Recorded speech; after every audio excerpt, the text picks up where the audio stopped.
السلام عليكم ورحمة الله وبركاته. تحياتي للأشقاء في السودان، مرحبا بكم في قناة الكابتن محمد. برحب بحضراتكم أيضا، أدعوكم للمتابعة عبر قناتي الأساسية قناة بنالتي سبورت.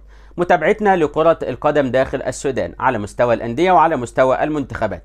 بطمنكم على المنتخب الأول، والبعثة خلاص وصلت إلى أكرا وعندهم استعداد النهاردة من أجل خوض مباراة غانا الخميس القادم إن شاء الله تعالى الساعة 6 مساء. كل الدعم والتوفيق للمنتخب السوداني الأول. أما هذا الفيديو خاص بمنتخب السودان لأقل من 20 سنة أو تحت 20 سنة زي ما بنقول، تصفيات منطقة سيكافا شرق ووسط قارة أفريقيا من أجل حصد مقعدين للتأهل إلى كأس الأمم الإفريقية. إحنا عندنا منتخبات خلاص في غرب القارة ضمنت الوصول زي نيجيريا وبوركينا فاسو وكوت ديفوار، وكمان بالأمس عرفنا أن الكونغو الديمقراطية تأهلت عبر منطقة الجنوب التي تشارك فيها من خلال حصد لقب البطولة.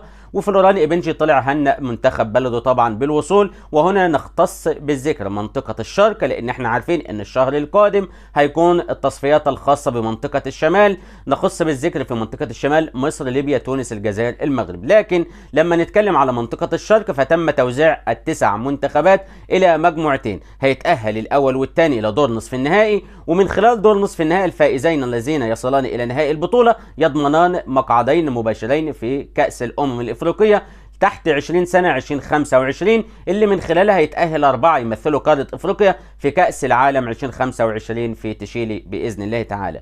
هنا نتحدث عن منتخب السودان وفوزه على جيبوتي في الجولة الأولى وصدارته للمجموعة بعد الجولة الأولى. لكن المنتخب السوداني في المجموعة التي يتواجد فيها 5 منتخبات، السودان مع تنزانيا مستضيف البطولة، ورواندا وجيبوتي وكينيا. شفنا كينيا بتفوز على تنزانيا، وكينيا منافس قوي في المجموعة لابد من عمل له ألف حساب.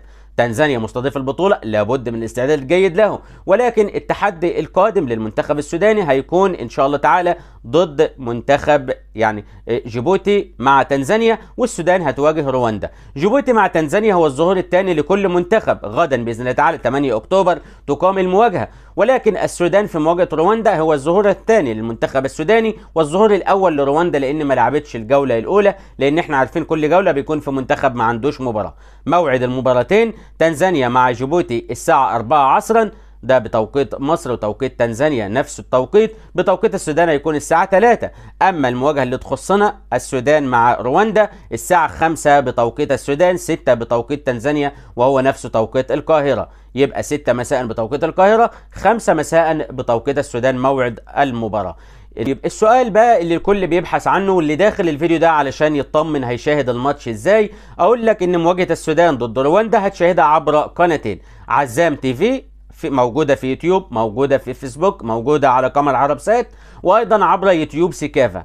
قناة سيكافا خاصة بتصفيات البطولة بتنقل جميع المباريات بث مباشر، تقدر تدخل وتتابع من خلالها مباراة المنتخب السوداني ضد رواندا. الفوز الثاني مهم جدا يا شباب، مهم لتثبيت الأقدام، مهم لحسم الصدارة مبكرا، مهم لإرسال رسالة للمنافسين أن المنتخب السوداني جاي يتصدر مجموعته وجاي عشان يحجز مقعد من أجل التأهل إلى كأس الأمم الإفريقية. حظ موفق يا شباب، دمتم في أمان الله وحفظ.